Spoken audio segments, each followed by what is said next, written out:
Pyongyang, la capital de Corea del Norte desde 1948. Un reino ermitaño y arruinado. Una dinastía aislada del mundo y de Internet. El último bastión comunista, dotado del cuarto mayor ejército del mundo. Los clichés no escasean en esta Corea.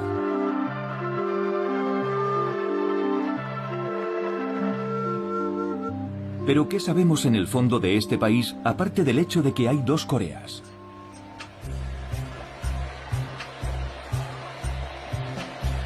Seúl, la capital de Corea del Sur desde 1948. Una sociedad civil palpitante. Un capitalismo arrollador. La 13ª economía del mundo. Un país donde cada niño tiene su teléfono Samsung y su gorra de béisbol. De nuevo, estereotipos. ¿Cómo contar la historia de Corea cuando hay dos? Dos historias. Dos países con nombres diferentes. Dos estados con banderas incompatibles y con sociedades enfrentadas, separadas tras 60 años de conflictos.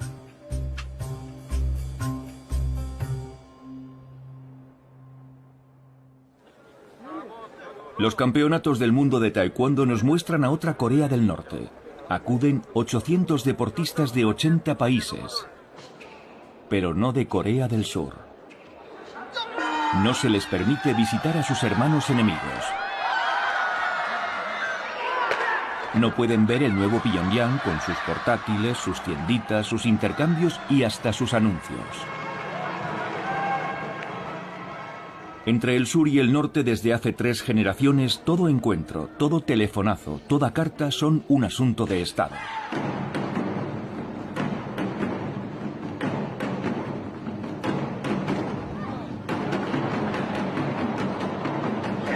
También en Corea del Sur el taekwondo es el deporte nacional, igual que el fútbol en Brasil. Vienen atletas de todo el mundo, salvo de Corea del Norte.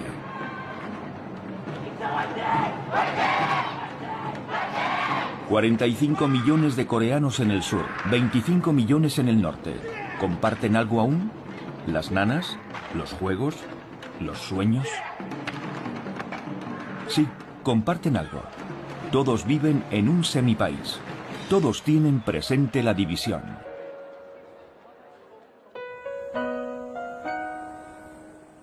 Desde 1945, la ultramilitarizada zona desmilitarizada, la DMZ, separa a la nación coreana como una inmensa herida de guerra.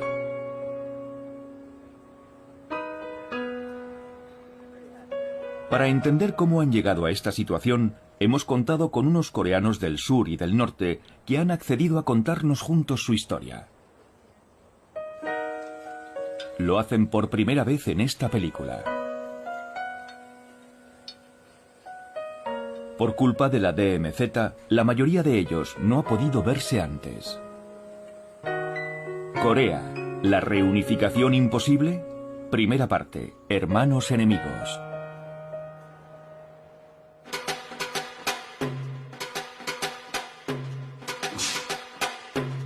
En el taekwondo cada movimiento tiene un significado. Este se conoce como Dangun. Dangun fue el primer coreano. Cuenta la leyenda que nació hace 5000 años del apareamiento entre un hijo del cielo y una osa convertida en mujer. Este mito fundamenta la idea de una nación coreana unida. En Corea del Sur, el día del nacimiento de Dangun fue durante mucho tiempo festivo.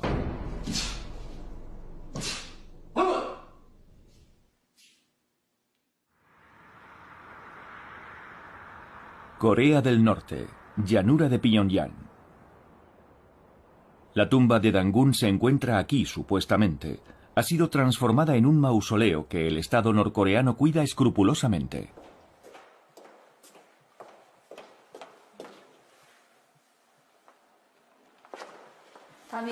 Aquí tenemos la caja que contiene el espíritu de Dangun. Nuestros antepasados han creado una serie de tradiciones en torno a la figura fundadora de Dangun. Todos los visitantes que vienen aquí se dan cuenta de que somos un mismo pueblo, que desciende de Dangun y que ha de reunificarse. Hablamos el mismo idioma, habitamos el mismo territorio, son cosas que dan que pensar.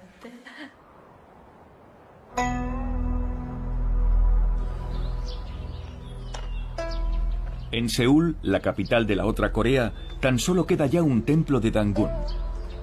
Los demás han sido arrasados por la modernización y las iglesias protestantes muy en boga en Corea del Sur. Fue a finales del siglo XIX cuando Dangun se convirtió realmente en el símbolo de la identidad nacional. En aquel entonces, Corea todavía unida se enfrentaba a la incursión masiva de las potencias imperialistas, los estadounidenses, los rusos, los chinos, los europeos y los japoneses. Por lo que respecta a Rusia y China, necesitaban a Corea para tener acceso al mar. Por su parte, los estados marítimos como Japón y Estados Unidos necesitaban una cabeza de puente para su avance en el continente chino. En definitiva, se puede decir que Corea ha sido históricamente un nudo estratégico para esas dos potencias continentales y para esas dos potencias navales. Corea es una península del tamaño de Gran Bretaña. El norte, separado de China y Rusia por los ríos Yalu y Tumen, es muy montañoso. El sur hace las veces de granero de arroz. Pero los coreanos se ven ante todo como víctimas de su geografía.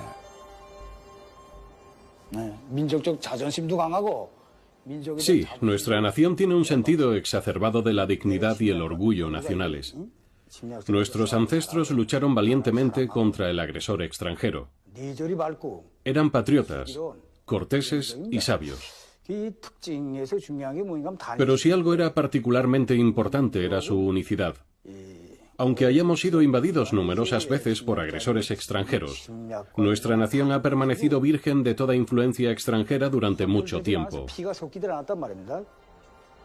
Frente a las presiones extranjeras, el país se retrae, lo que le vale el sobrenombre, aún vigente para Corea del Norte, de Reino Ermitaño. Sin comercio, ni misioneros, ni occidentales, ni tratados injustos. En 1905 Japón vence a Rusia.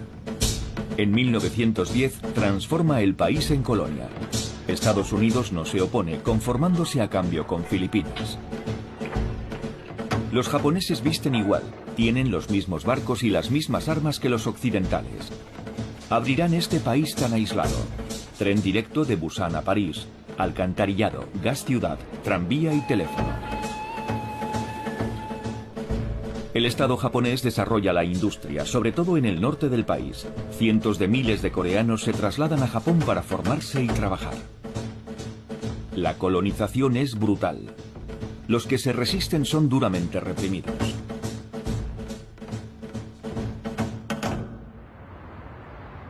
El ayuntamiento de Seúl es uno de los principales vestigios de la ocupación japonesa. Por aquel entonces, Seúl es la ciudad más grande del país. La segunda es Pyongyang. Bajo la colonización japonesa, Seúl se modernizó por la fuerza. No fue un proceso natural. No hubo una transición orgánica. Fue algo impuesto. Seúl no pudo tener un crecimiento equilibrado. Y es una lástima. Lo que recuerdan hoy los coreanos es la voluntad por parte de Japón de aniquilar su identidad.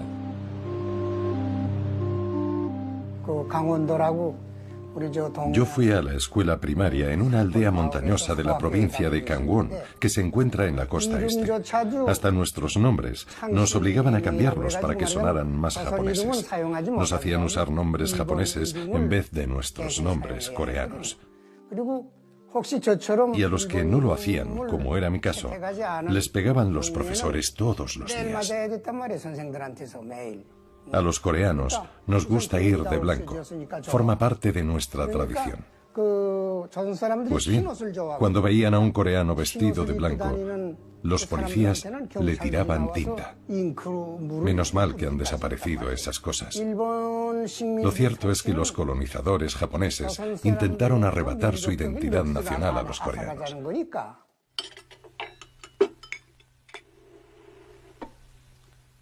La colonización provoca una división entre los coreanos.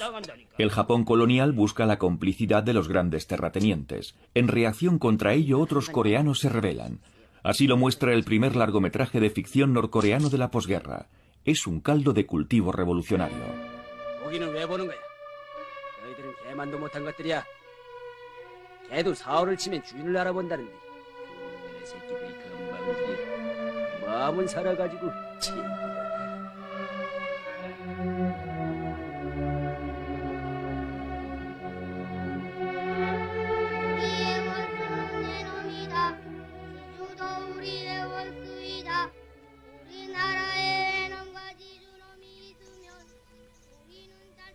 Por un lado estaban los coreanos alistados voluntariamente o por la fuerza en la política y el ejército japoneses, y por otro lado los coreanos guerrilleros que luchaban contra ellos en la frontera entre China y Corea.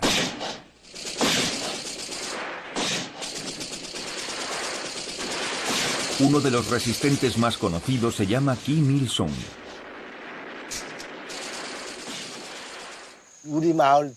Me sentaba en el suelo y escuchaba las historias que contaban los adultos a los niños, que hablaban de los resistentes antijaponeses escondidos en las montañas, cerca de nuestra aldea. Era la época de la batalla de Bochembo, la ofensiva de Bochembo liderada por Kim Il-sung en 1936.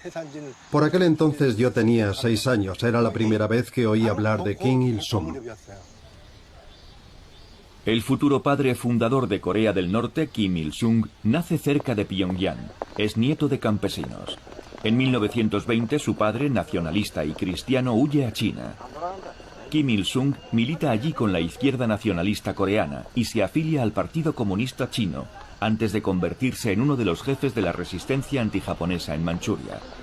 Su casa natal se ha convertido en un lugar de peregrinación. Su vida es una asignatura obligatoria para todos los niños norcoreanos. El de la foto del centro es el camarada Kim Il-sung a los 14 años, cuando se marchó de aquí para liberar nuestro país. A su lado están su padre Kim Chung-jin y su madre Kam Ban-sok.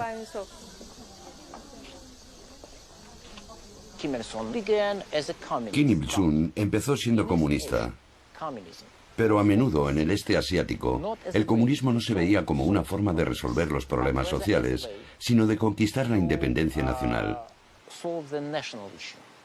La idea era crear un Estado fuerte, poderoso, no tener que depender de nadie. Así que en el este asiático y en Corea el comunismo era una doctrina de corte muy nacionalista. No es solo la casa de nuestro camarada Kim Il-sung, es la casa de nuestro pueblo, la cuna de nuestra revolución.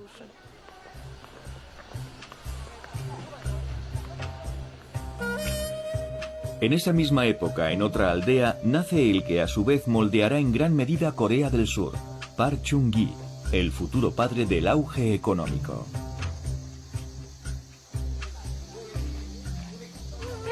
Nació en esta casa en 1917. Era el menor de 5 hermanos y 2 hermanas. Estudió aquí, hasta que a los 20 años se hizo maestro.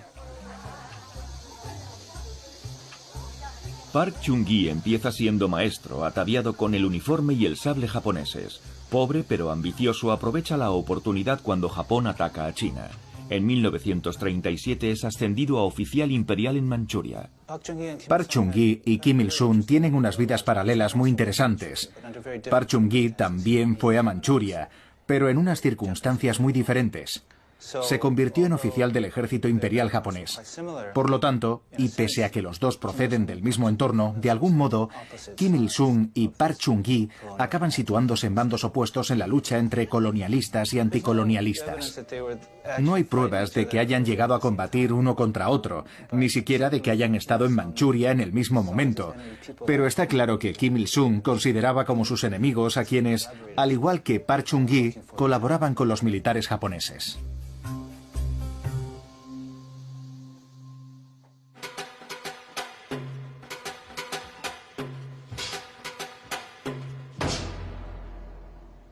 Este movimiento se conoce como Sam-il y celebra el inicio de la sangrienta lucha de los coreanos por su independencia.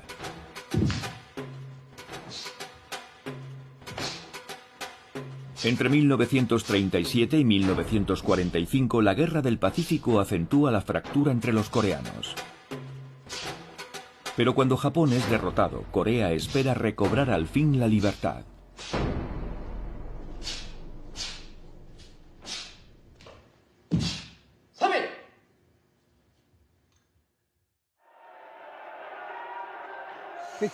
Cuando me apeé del tren en la plaza de la estación, un señor sacó algo de debajo de la chaqueta y gritó: ¡Viva la Corea independiente!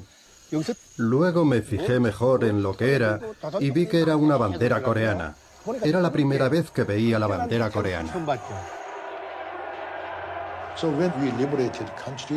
Tras la liberación del país, todo el mundo estaba muy exaltado.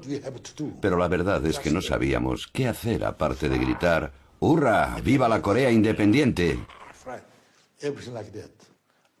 El resto es historia. La desdichada historia de Corea. En 1943, en la Conferencia del Cairo y posteriormente en 1945 en la de Yalta, los aliados pactan autorizar la independencia de Corea a su debido tiempo. Mientras tanto, el país será puesto bajo tutela estadounidense y soviética. A raíz del hundimiento de Japón, las tropas soviéticas llegan por el norte. Tal y como habían acordado, dejan que los estadounidenses ocupen la mitad sur del país.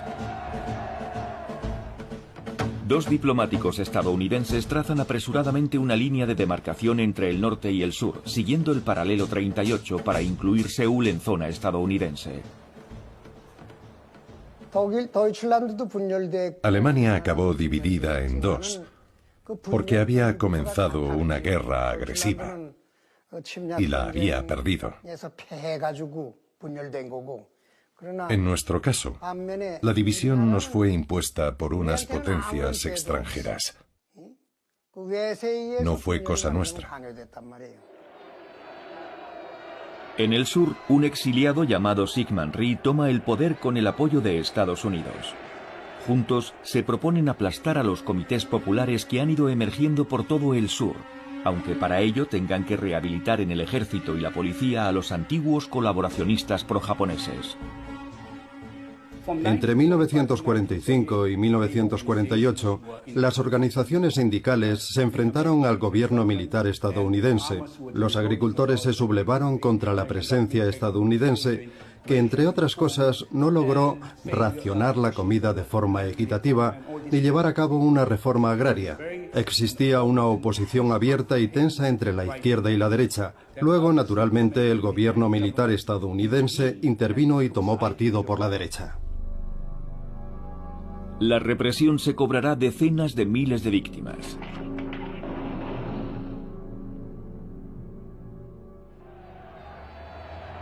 Tras volver a Corea junto con los soviéticos, Kim Il-sung, a sus 33 años, no tarda en asentar su poder en el norte.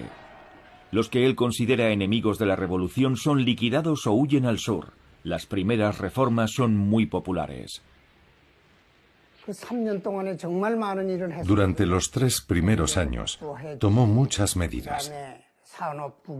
La reforma agraria, la nacionalización de la industria, la igualdad entre los sexos, la abolición del analfabetismo, muchas cosas.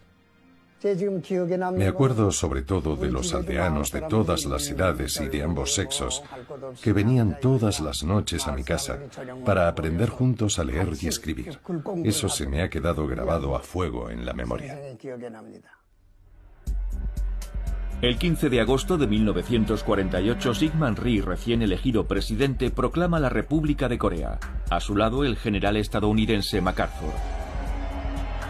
3 semanas más tarde, Kim Il-sung proclama la República Popular Democrática de Corea, reconocida por el bloque comunista. Las dos grandes potencias modelaron cada una su propio estado, pero el control soviético sobre el norte era considerablemente más estricto que el control estadounidense sobre el sur. Ahora que los archivos están desclasificados, sabemos que hasta, digamos, finales de los años 40, la mayoría de las declaraciones de los políticos norcoreanos tenían que haber sido aprobadas previamente por la embajada soviética o el gobierno soviético. La constitución norcoreana fue corregida personalmente por el propio Stalin.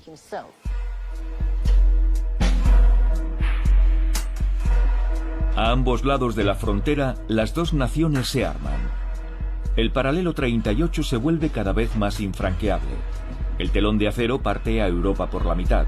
Aquí la Guerra Fría convierte un mismo país en 2 estados, 2 mundos, 2 visiones radicalmente opuestas y dispuestas a morir con tal de reunificar el país.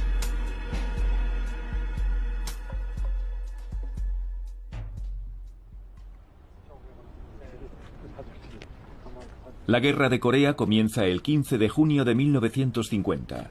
Para los coreanos del norte, el responsable de la guerra es Estados Unidos. Tras hacerse con el control del sur, el ejército estadounidense habría decidido invadir el norte para luego expulsar a Mao y a los comunistas que han conquistado China. Apoyado por sus hermanos soviéticos y chinos, Kim Il-sung dirigió valientemente a los ejércitos del norte desde este despacho, infligiendo a los invasores una humillante derrota. He servido durante 63 años en el ejército. Hoy tengo 84 años. La Guerra de Corea fue provocada por los imperialistas estadounidenses, pero nuestro pueblo luchó por la reunificación. Al principio bajamos al sur para liberarlo, para que toda Corea pudiera vivir bajo un mismo techo, como una familia.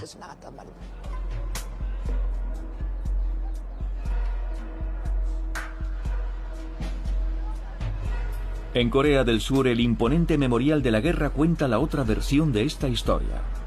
El 25 de junio de 1950, tras obtener por fin el permiso de Stalin y Mao, Kim Il-sung ataca al sur para imponer una reunificación por las armas bajo un régimen comunista.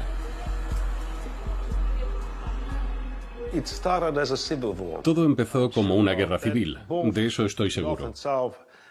Tanto el norte como el sur se habían estado preparando para la guerra. Pero el norte resultó estar mejor preparado y atacó primero para tomar el poder y reunificar el país.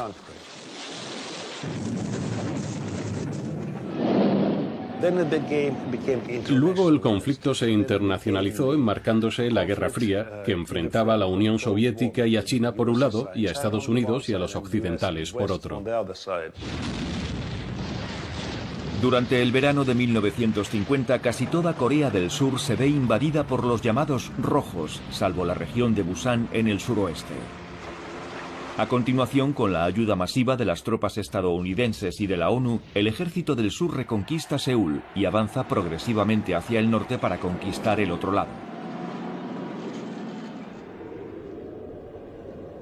En diciembre de 1950, los primeros soldados estadounidenses llegan a la frontera entre Corea del Norte y China. En Pekín, Mao lo repite varias veces. Las tropas estadounidenses a las puertas de la joven China comunista son una declaración de guerra. Cuando Estados Unidos atacó nuestro país, China nos envió a sus hijos y sus hijas, y hasta el hijo del presidente Mao. Pensábamos que una Corea más poderosa, gracias a nuestro apoyo, impediría que los estadounidenses y los surcoreanos se acercaran a nuestra frontera. ¿Conoce el canto del ejército de voluntarios? Valientes y determinados, crucemos el río Yalu y defendamos la paz y la patria. Hemos de proteger nuestro hogar. Cientos de miles de voluntarios chinos toman el relevo de los norcoreanos agotados. El hijo mayor de Mao morirá en el frente.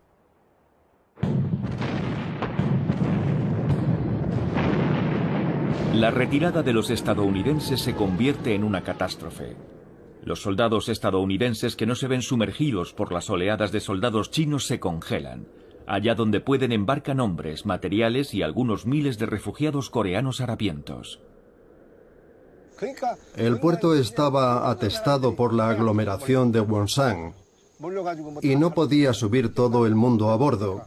Yo, como estaba solo, pude subir al barco. Pensé que volvería a casa en una semana. Me llevé solo un libro.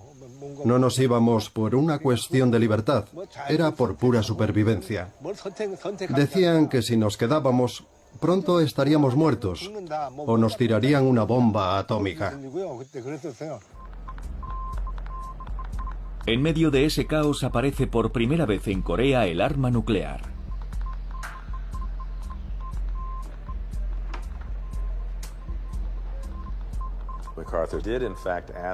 MacArthur pidió efectivamente una veintena de bombas atómicas al presidente Truman y este se las negó.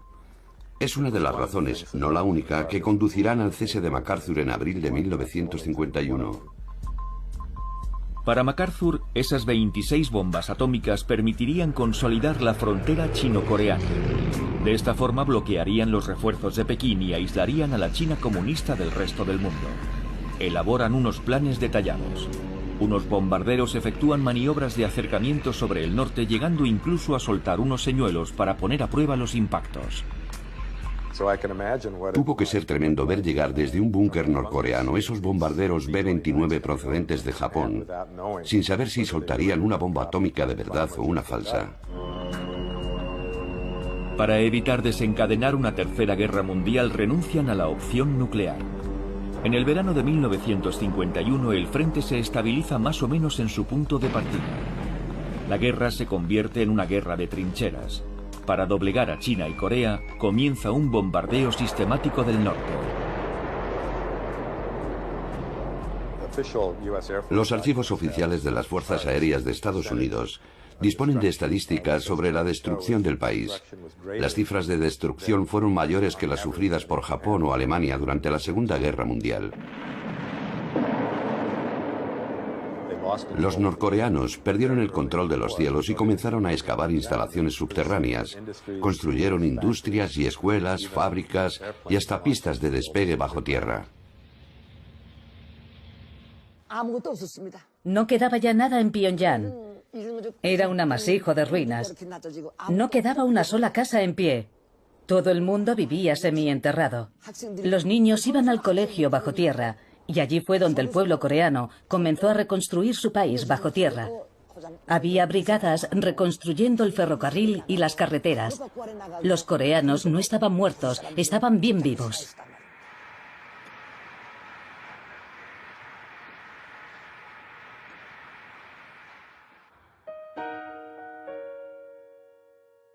Corea del Sur está igual de devastada.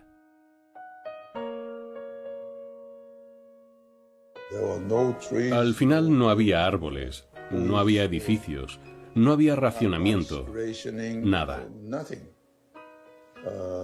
No se podría hacer nada, porque todo estaba destruido y el pueblo era ignorante. No tenía educación. Cada año en primavera se acababa la comida. Fue un periodo muy difícil. Hoy casi resulta inimaginable. En 1953 muere Stalin. La Guerra Fría relaja el cerco. Corea del Norte, China y en nombre de Corea del Sur y la ONU, Estados Unidos, firman un armisticio que no tratado de paz. Jurídicamente, la guerra aún no ha terminado. La guerra de Corea se cobró entre 3 y 4 millones de muertos. Es una de las guerras más sangrientas de la historia, con sus atrocidades perpetradas en ambos bandos, sus fosas comunes, sus ejecuciones públicas y sus millones de refugiados. Llegué a Busan, en Corea del Sur, pensando que a la semana volvería a casa. Y hace ya 60 años que vivo aquí.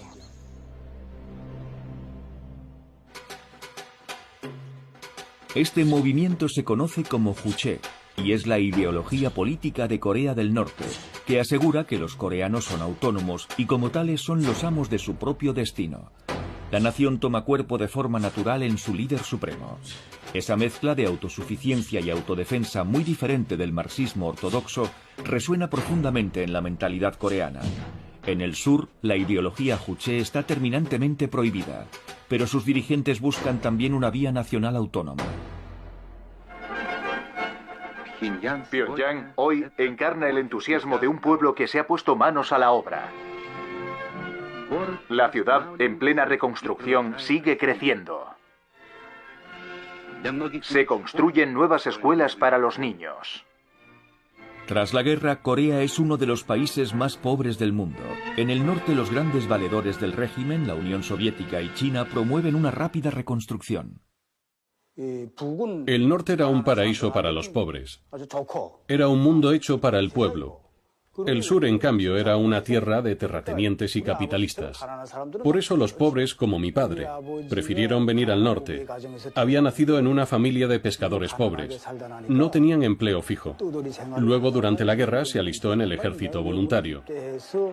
Luchó en el frente y luego se fue a la universidad. Se casó con una profesora y tuvieron a su primer hijo, que soy yo. En aquel entonces, nuestro gran líder dio instrucciones para refundar el país. Los que tuvieran dinero tenían que dar dinero. Los que dominaran una técnica o tuvieran fuerza física tenían que ponerlas al servicio de todos. Esas fueron sus instrucciones para reconstruir el país. Las seguimos y el resultado fue realmente extraordinario. El todopoderoso Partido de los Trabajadores de Corea ordena la colectivización de la agricultura, del artesanado y de la mayoría de las pymes. La comida se reparte en función del mérito. Los trabajadores son los que más reciben y las familias de los antiguos colaboradores de los japoneses los que menos. Es una sociedad donde todo el mundo trabaja duro y recibe más o menos el mismo trato por parte del Estado.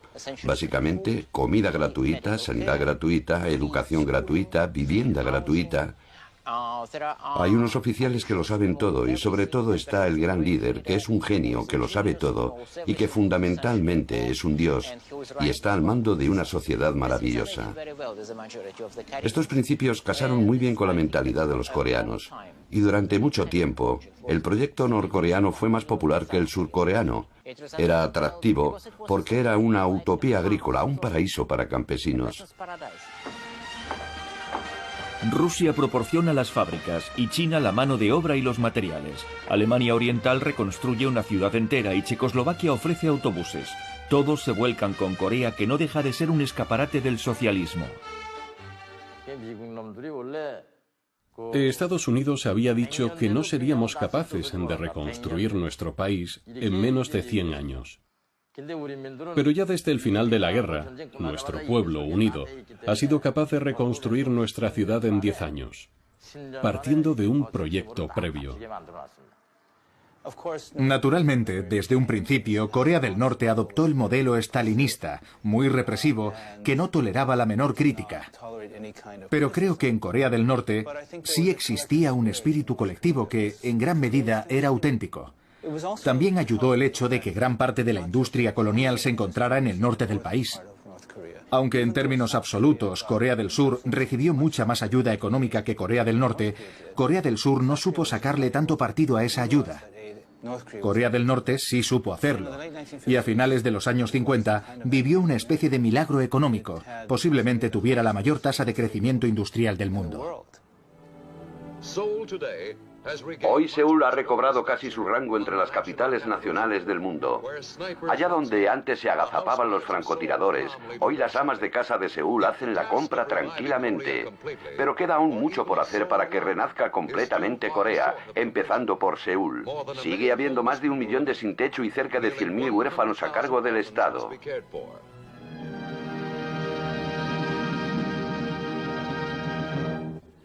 Si bien Corea del Sur es un país con el doble de población que el norte, es un territorio agrícola y muy subdesarrollado. El régimen corrupto de Syngman-rhee está fuertemente dividido a nivel interno. El ejército es la única institución que sigue en pie. Recuerdo que me dedicaba a los asuntos de crecimiento económico y Corea pasaba por ser un caso desesperado.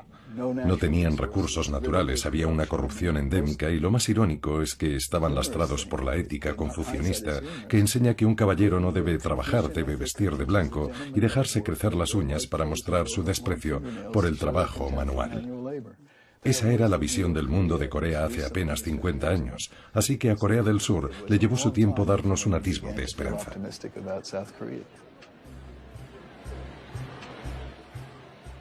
Nací en 1951, durante la guerra.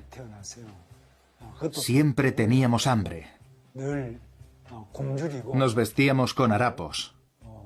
Siempre estábamos enfermos.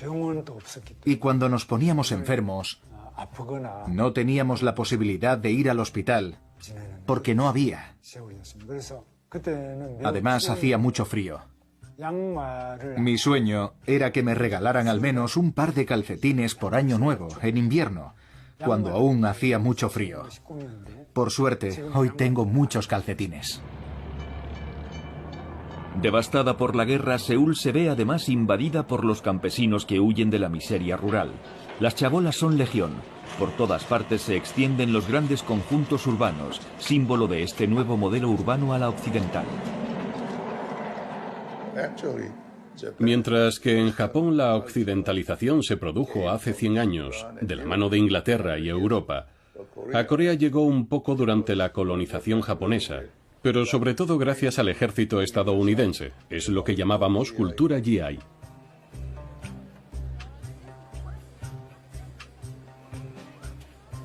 Los que sí creen en su país son los primeros emprendedores surcoreanos. Hyundai, que significa moderno, comienza a hacer fortuna aprovisionando al ejército estadounidense.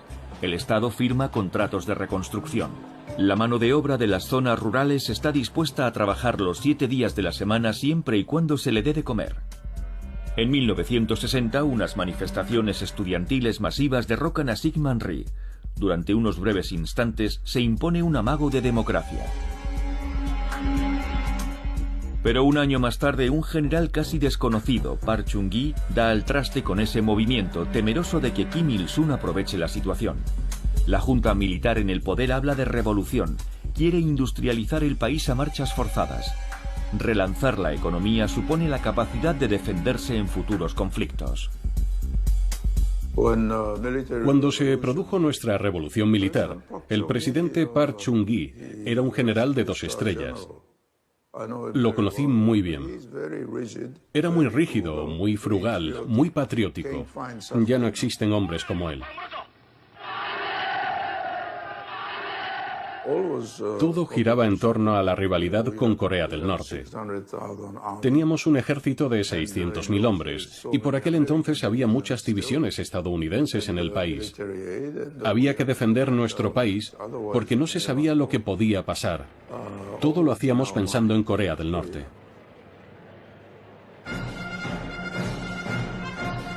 Park se compara con Bismarck, Napoleón o Ataturk. Empieza tranquilizando a Washington, inquieto porque su hermano había sido un insurgente comunista. Envía a millones de mineros y enfermeras a Alemania, de donde traerán divisas al país. Lanza un plan quinquenal, industrias pesadas y exportaciones de todo tipo. Grandes grupos multifunciones como Hyundai, Samsung o Daewoo reciben ayudas a cambio de observar las exigencias del Estado. Necesitábamos inversiones para desarrollar nuestra economía. Lo que hizo Park Chung-gi fue normalizar las relaciones con Japón, lo que le permitió recibir $300 millones en concepto de reparaciones de guerra, y un préstamo de 200 millones que usó para financiar proyectos como la construcción de autopistas y barcos. Gracias a esas ayudas, la industria pudo despegar. A partir de 1965, Park envía a 2 de sus mejores divisiones para apoyar a Estados Unidos en Vietnam. Sus sueldos sirven al Estado en sus proyectos de desarrollo. Ello también permite garantizar el apoyo de Washington en la zona desmilitarizada.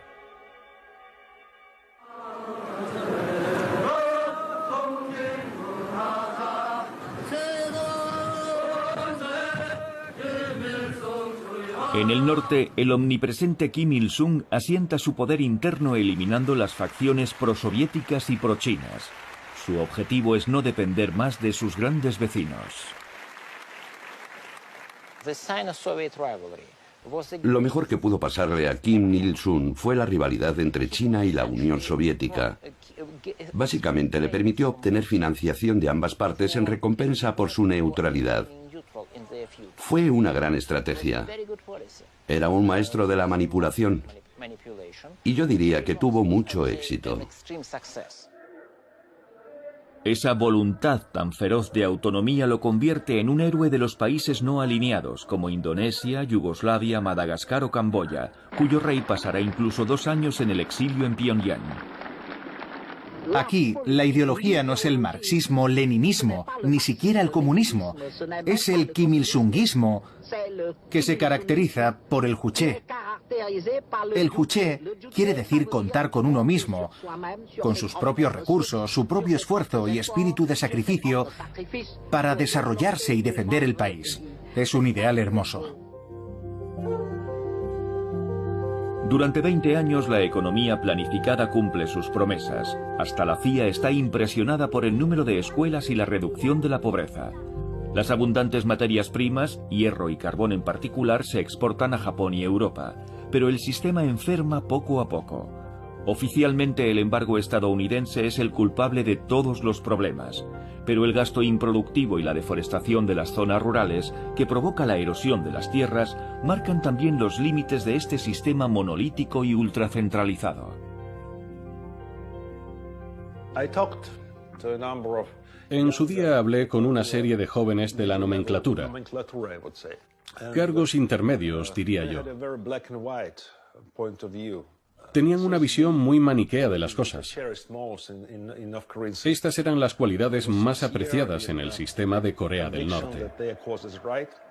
Rehusar todo compromiso con el enemigo, estar dispuestos a sacrificarse, oponerse terminantemente a todo punto de vista diferente, no dudar en nada, ser obediente. Esas eran las virtudes que le permitían a uno trepar por la escala social.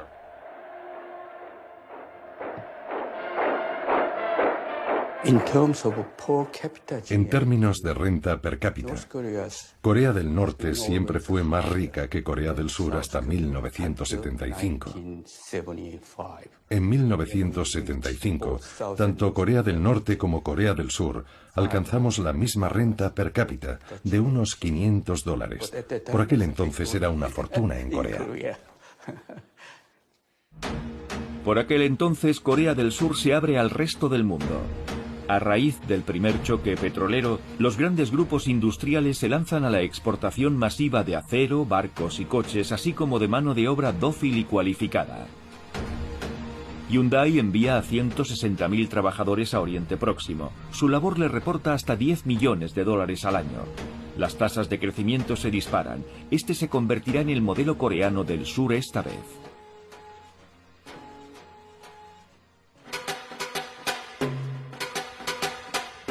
Este movimiento se conoce como Tong-il, o reunificación. Es lo que desea el pueblo coreano desde 1945. La Guerra de Corea y la Guerra Fría han hecho imposible la reunificación por las armas, pero para que haya un acercamiento han de poder al menos reunirse, hablar, pensar en soluciones. Pero no es fácil, cuando el paralelo 38 está cerrado a cal y canto.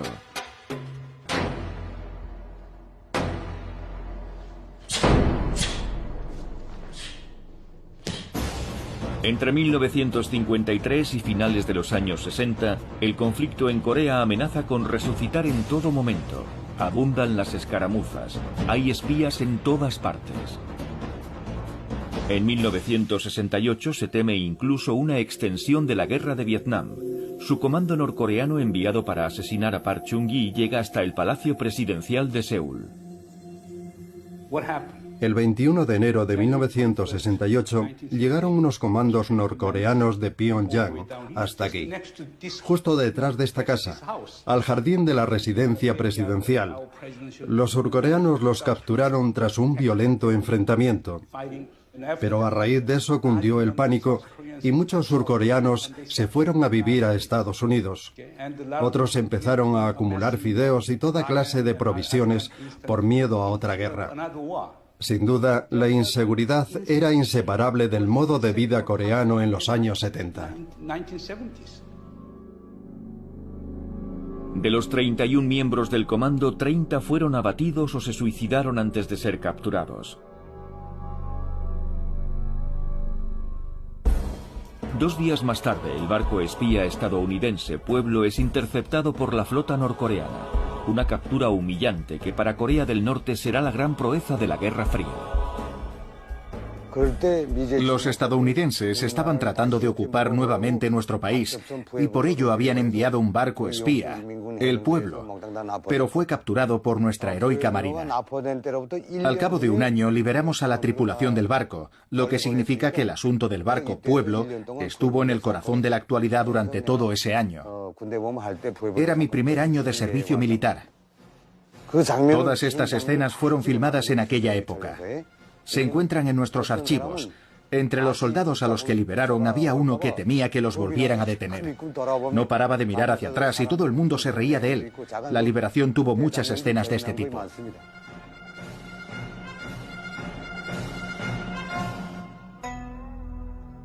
En 1971 el mundo está cambiando. Tras las crisis de Cuba y Praga es tiempo de deshielo. En Asia, Estados Unidos se acerca a China. El presidente Nixon, valedor de Corea del Sur, se reúne con Mao, aliado de Corea del Norte. Temeroso de sucumbir a ese acercamiento, Park Chung-hee decide enviar al jefe de la KCIA, los temibles servicios secretos surcoreanos, para que se reúna con Kim Il-sung.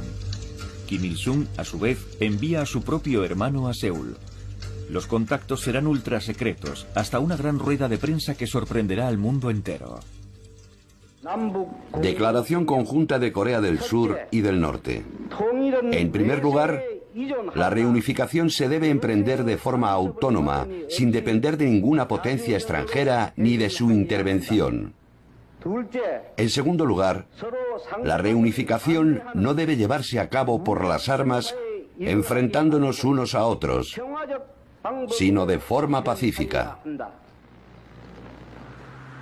En el norte la reunificación es un tema muy popular. Pyongyang ha aceptado la existencia de dos sistemas. Tal y como muestra este fresco, Kim Il-sung propone ya en 1970 un Estado federal que coordine el norte y el sur tan diferentes. Es la idea que promueven por el mundo sus diplomáticos. Estos primeros contactos, duraderos y de alto nivel, provocan una inmensa ola de esperanza. Las cruces rojas del norte y el sur se reúnen en las dos capitales. Instalan un teléfono rojo. Pero a pesar de esos esfuerzos, los bandos siguen reforzándose.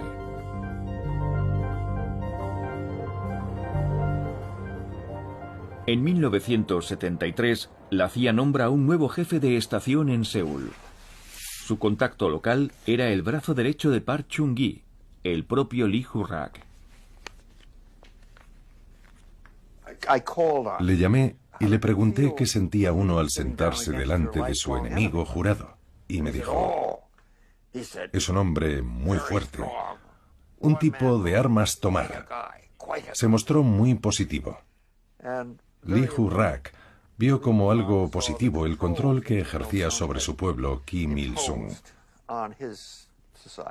Volvió a reunirse con Park Chung-hee y le dijo, si queremos hablar con ellos en igualdad, vamos a tener que imponer un control similar aquí. Lee Ju-rak sacó la peor conclusión posible de su reunión con Kim Il-sung. Park Chung-hee aprovecha para promulgar una nueva constitución hecha a su medida. Se declara presidente vitalicio y refuerza la represión. En aquellos años, entre 1970 y 1971, fui arrestado por la policía. Me encerraron en un correccional de menores. Personalmente, he conocido todas las cámaras de tortura habidas y por haber.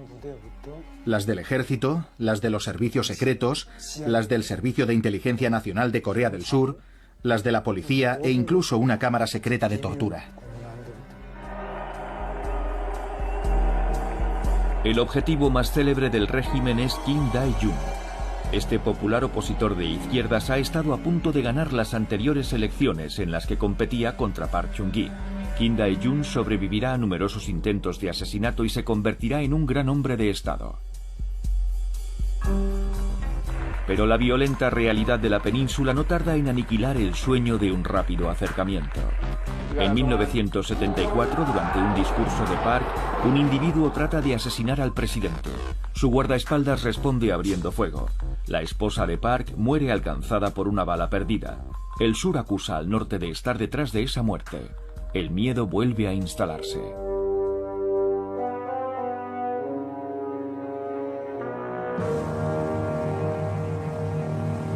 En el ámbito internacional, los estadounidenses han perdido la guerra de Vietnam. ¿Quién sabe si se decidirán un día a retirar los misiles nucleares desplegados en 1958 en Corea del Sur? Park Chung-hee decide dotar a su país de la bomba atómica. Teníamos informes sobre unos surcoreanos que estaban negociando la adquisición de una planta de reprocesamiento nuclear a los franceses, capaz de transformar el combustible del reactor en plutonio de grado militar. Naturalmente, los coreanos nos decían que no era para fabricar armas, sino para su uso civil y otras patrañas. Así que nos pusimos en contacto con el gobierno francés y les dijimos: miren, tenemos a 40.000 soldados jugándose la vida en la península de Corea. Hagan el favor de no desestabilizar más las cosas. Y cancelaron el contrato.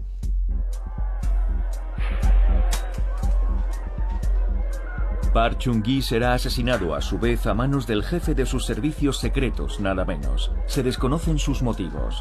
La muchedumbre llora a quien la ayudara a salir de la miseria.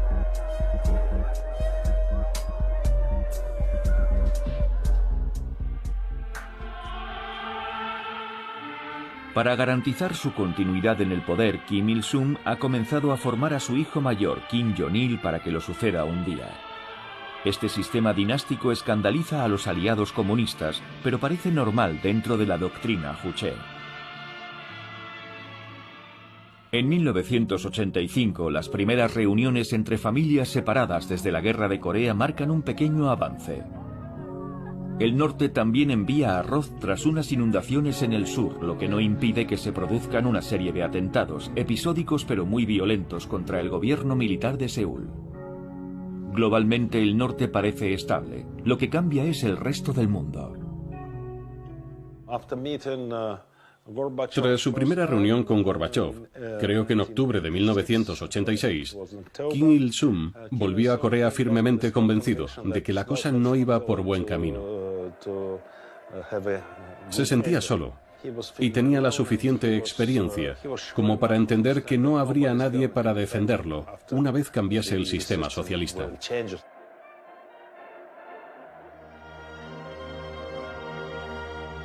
Pekín y Moscú se interesan cada vez más por los nuevos mercados surcoreanos y cada vez menos por la economía envejecida del norte. Voy a contarles una historia real. Mao había regalado unos cazas MiG-25 a Corea del Norte. Al cabo de un tiempo, había que hacer una revisión general de los aparatos. Pero en aquel entonces, China ya se había convertido a la economía liberal. Así que la fábrica china les dijo: de acuerdo, lo haremos, pero ¿quién nos va a pagar? Corea del Norte contestó: si nos regalaron los aviones, ¿por qué tenemos que pagar la revisión? ¿Es que ya no somos hermanos? Le enviaron un informe a Deng. ¿Y a que no saben qué les contestó Deng? Ahora también vendemos armas. Tenemos que hacer negocios. Los norcoreanos se enfadaron mucho. Paralelamente, en el sur, el ejército cede por fin tras 10 años de protestas, masacres y manifestaciones. En 1987, Seúl celebra sus primeras elecciones presidenciales libres. Al año siguiente, la nación vive los Juegos Olímpicos como la consagración de esa apertura. Aquellos Juegos Olímpicos dieron a los coreanos un sentimiento de orgullo. Les permitieron darse cuenta de lo que habían logrado y lo que podrían volver a hacer. Se habían abierto al exterior. Los Juegos Olímpicos de Seúl fueron muy importantes. Ningún otro país socialista observó el boicot exigido por el norte, salvo Cuba. El equilibrio de la Guerra Fría se está modificando, pero la Corea Unida sigue siendo un sueño remoto. En otras partes del mundo, hasta en Europa, la Guerra Fría se acabó en ese momento, pero en la península coreana sigue en pie.